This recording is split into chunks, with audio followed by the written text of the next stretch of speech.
Good morning all of you.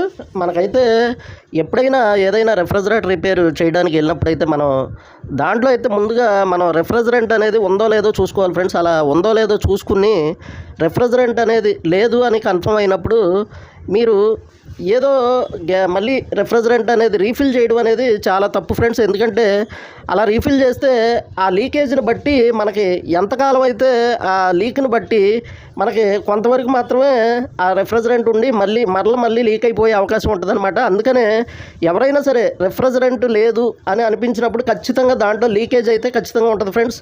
దాన్ని identify చేయకుండా మీరైతే గ్యాస్ అనేది రీఫిల్ చేసి ఏదో తాత్కాలికంగా అప్పటికప్పుడు మనం మనీ అనేది తీసుకుని వెళ్ళిపోయినా మళ్ళీ ఆ కంప్లైంట్ అనేది రిపీట్ అవుతుంది అనమాట.